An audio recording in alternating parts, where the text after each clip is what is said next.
औज़ुबिल्लाहिमिनश्शैतानिर्रजीम बिस्मिल्लाहिर्रहमानिर्रहीम रब्बि इश्रह ली सदरी व यस्सिर ली अमरी वहलुल उक़दतम मिन लिसानी यफ़क़हू क़ौली। कुरान से दुनिया बनती है। कुरान दुनिया बनाने की किताब है। सवाब तो इनाम है, एडिशनल चीज़ है।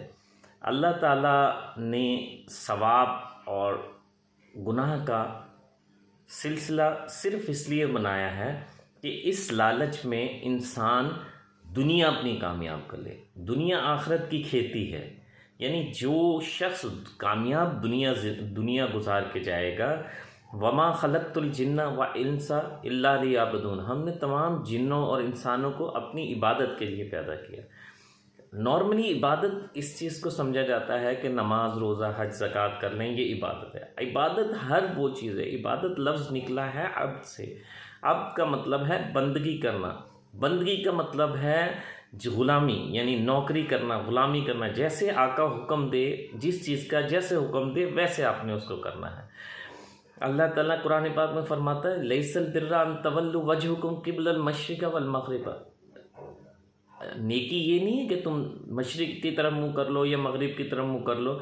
नेकी तो ये है तुम अल्लाह और अल्लाह के रसूल जो बातें कहें उन पे अमल कर लो, और जो मना करें उनसे रुक जाओ। आज हमारा, आप देख रहे हैं मेरा यूट्यूब चैनल दीन और दुनिया। आज हमारा जो डिस्कशन है वो इंशाअल्लाह नीयत के बारे में होगी। बेसिकली नीयत क्या है? आपने अक्सर ये लफ्ज़ सुना होगा, आप सब लोग ये बात जानते हैं, लेकिन सिर्फ हम इस पे गौर नहीं करते। हमारे इस प्रोग्राम का मकसद है तमाम उन बातों को जिनके फ़वाइद कुरान और हदीस में मुज़मर हैं और वो सब हमें पता है, उनको हाईलाइट करना, ताकि तमाम लोग उनको समझें और उन पे अमल करके अपनी दुनिया कामयाब करें। और जब दुनिया कामयाब होगी तो आखिरत कामयाबी 100% है। इनाम आखिरत में दुनिया का मिलेगा। तो अब हम आज डिस्कस करते हैं कि बेसिकली नीयत होती क्या है और इंसान के बस में क्या चीज़ है और अल्लाह तबारक व तआला की ज़ात क्या चीज़ है। नमाज़ों के बाद मैंने पहला प्रोग्राम नीयत का इसलिए किया है क्योंकि सारी कामयाबियाँ दुनियावी आखिरत की, यानी दुनियावी कामयाबियाँ ही एक्चुअली आखिरत की कामयाबी हैं। दुनिया की हर कामयाबी का इन्हसार वो आपकी नीयत पे है। अब ये बात मैं नहीं कह रहा, हदीस नबी करीम सल्लल्लाहु अलैहि वसल्लम है कि इन्नमल आमालु बिन्नियात, आमाल का दारोमदार नीयतों पर है। यानी जैसी आपकी नीयत होगी आप वैसा अमल करेंगे, आमाल वैसे ही सरंजाम पाएंगे, वैसे ही आपके कर सकेंगे जैसे आप नियत करेंगे। अच्छा, अब हम सोचते हैं कि नियत बेसिकली होती क्या है। नियत कहते हैं सोच, वो सोच जो इंसान किसी भी अमल से पहले अपने जहन में एक तख़य्युल बनाता है, एक स्ट्रक्चर बनाता है, और वो स्ट्रक्चर अच्छा भी हो सकता है, वो स्ट्रक्चर बुरा भी हो सकता है। अब नियत के, अब हम कुरान पाक से पूछते हैं कि बेसिकली नियत होती क्या है। नियत असल में अल्लाह ताला की ज़ात ने दो रास्ते बना दिए। एक रास्ता गुमराही की तरफ जाता है, एक रास्ता रहनुमाई की तरफ, नेकी की तरफ जाता है। अच्छा, अच्छी नीयत बेसिकली क्या होती है? अच्छी नीयत ये होती है कि कोई भी काम करने से पहले आप उसका इरादा नेकी का कर लें। अब जब आप नेकी का इरादा करेंगे तो उसकी कामयाबी यकीनन हो जाएगी। अच्छा, अब वो कैसे हो जाएगी? अब हम अच्छी नीयत क्या होती है? अच्छी नीयत ये होती है, मैं एक मिसाल से समझाना चाहूँगा कि आप ये सोचते हैं कि या अल्लाह ताला, या जो लोग अल्लाह को नाम नहीं मानते, कि हम अगर ये गाड़ी बनाएं, एक मिसाल की बात, तो ये गाड़ी बनाएं तो इस गाड़ी को बनाने से जब हम इसको बेचेंगे या हम ये गाड़ी ख़रीदेंगे। हम ये मिसाल अपनी छोटे लेवल पे बात करते हैं।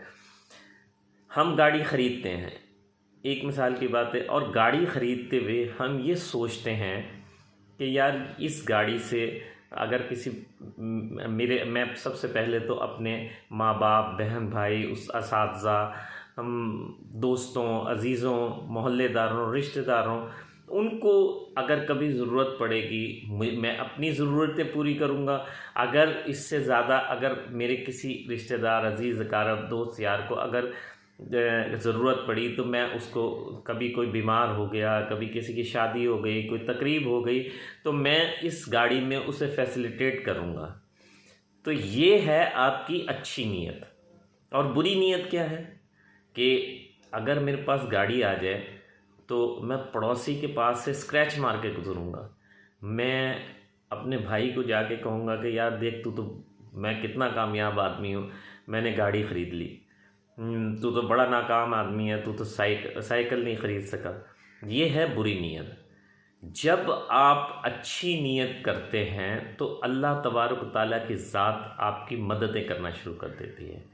अच्छा, और अल्लाह जो है, बुरी नीयत जब आप करते हैं उसका अजाब आप पे क्या पड़ता है, वो जैसे मैं मिसाल दे रहा हूँ, गाड़ी की मिसाल दे रहा हूँ, तो बुरी नीयत से अगर आप कोशिश करेंगे तो जो काम आप उस रास्ते में करने जाएंगे उसमें अगर आप अल्लाह के प्यारे हैं, अल्लाह से आपका ताल्लुक़ है, तो उसमें हर्डलें पैदा होती रहेंगी, हर्डलें पैदा होती रहेंगी, वो काम सरअंजाम नहीं हो पाएगा किसी भी तरीके से।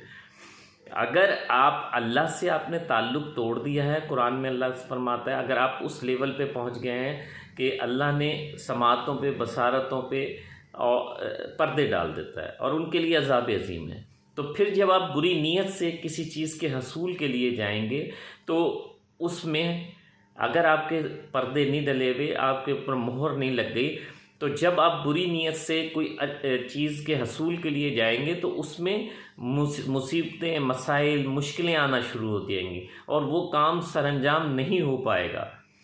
और अगर आप अच्छी नीयत से जाएंगे और अल्लाह ताला उसमें आपकी मददें करेगा।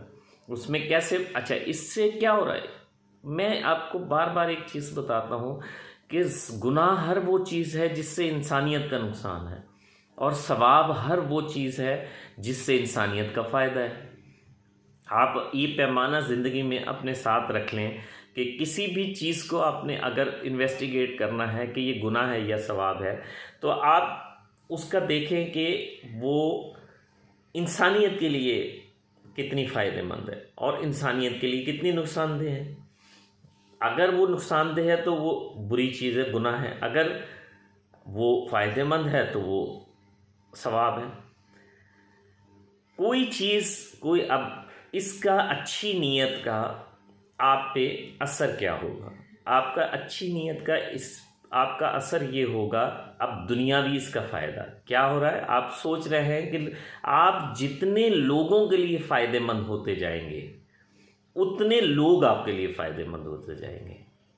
आप जितने, ये अमल का रद्द अमल है ना, यानी एक मिसाल की बात है, आप गाड़ी ले लेते हैं, गाड़ी लेके अपने भाई के पास से स्क्रैच मार के गुज़रते हैं, वो उसको तकलीफ़ दे के गुज़रते हैं, उसके साइड मार के गुज़रते हैं, तो जाहिर है वो आपका दुश्मन ही होगा ना, नाराज़ होगा, उससे होगा, या पड़ोसी को, या मोहल्लेदार को, या रिश्तेदार को, किसी को भी, या आप उस पर अपना भरम दिखाना शुरू कर देते हैं गाड़ी का, तो होगा क्या, वो आपका दुश्मन बनना शुरू हो जाएगा। आपके लिए दुनिया में मुश्किलात शुरू हो जाएंगी, मुश्किलात, काम करने मुश्किल हो जाएंगे। और अगर आपकी नीयत सही होगी तो आपका अमाल नज़र आ रहे होंगे, तो वही लोग जो आपके दुश्मन हैं वो आपके दोस्त बनना शुरू हो जाएंगे और आप पे ज़िंदगी आसान होना शुरू हो जाएगी। अच्छी नीयत होती है तो ऑटोमेटिकली दुनिया में आसानियाँ पैदा होना शुरू हो जाती हैं। वक्ती तौर पे इंसान समझ रहा होता है, वक्ती तौर पे कामयाबी मिल जाती हैं, वक्ती तौर पे आदमी लगता है कि प्रॉस्पेरस हो रहा है, लेकिन ओवरऑल लोगों के दिलों में उसकी नफ़रतें बैठ रही होती हैं और वो हद एक वक्त ऐसा आता है कि वो डिस्ट्रॉय हो जाता है, नुकसान हो जाता है। ये उस सूरत में है कि अगर आपने कोई अल्लाह से ताल्लुक़ रखा हुआ है, अगर आपने अल्लाह से ताल्लुक़, बिल्कुल अल्लाह से ताल्लुक़ टूट गया है आपका, तो फिर आप बुरी नीयत से भी काम करेंगे तो वो उसमें कामयाबी होती जाएगी, क्योंकि वो बहुत बड़ा नुकसान है। वो वलहुम अज़ाबुन अज़ीम है कि बहुत बड़ा अज़ाब है उसमें। यानी उस यहाँ पे तो आप कोई बुराई कर लेंगे, यानी एक दफ़ा इसका फ़ायदा इंसान को है, इंसानियत को है। आपकी अच्छी नीयत का फ़ायदा किसी को होगा? इंसानियत को। बुरी नीयत का नुकसान किसे होगा? इंसानियत को। तो इसीलिए अच्छी नीयत सवाब है, बुरी नीयत गुनाह है। तो अब थोड़ा सा ये कॉन्सेप्ट आपको क्लियर हो गया होगा कि अच्छी नीयत क्या होती है और बुरी नीयत क्या होती है। बुरी नीयत ये है कि आप मेरा ख्याल ये सब बातें आपको पता थी। कोई मैं बात अपने इस चैनल पे ऐसी नहीं करता जो आपको ना पता हो। सिर्फ ये है कि शैतान उन पे गौर नहीं करने देता। मेरी ख्वाहिश ये है कि शायद मेरी बख्शिश का सबब बन जाए और मैं उन बातों पे आपको गौर करा दूं जो सब आपको पता है, सिर्फ गौर नहीं कर पाते। आपको दुनिया के मामलात में इतने फंसे हुए हैं, इतने कारोबार में, मुआश के सिलसिले में, अपनी यानी कुनबे के सिलसिले में इतने फंसे हुए हैं कि शैतान उसको गौर नहीं करने दें। अगर ये इस पे गौर कर लें इन बातों पे तो सारे मसाइल हल हो जाएंगे, सब प्रॉब्लम सॉल्व हो जाएंगी। यही दुनिया में कामयाबी का सबसे बेहतरीन रोड मैप है कि आप अपनी नीयत साफ़ कर लेंगे, आपके हम मददगार बन जाएंगे। और जब सब मददगार, बहन भाई, दोस्त, यार, अजीब, अकारा, पड़ोसी, रिश्तेदार, तो आखिरत में तो आपको जन्नत के बाला खाने वैसे ही मिल जाएंगे। अल्लाह ताला खुश हो जाएगा, दुनिया में बाला खाने मिल जाएंगे, आखिरत में भी मिल जाएंगे। तो मिलते हैं एक और प्रोग्राम के साथ। अस्सलाम वालेकुम वरहमतुल्लाह।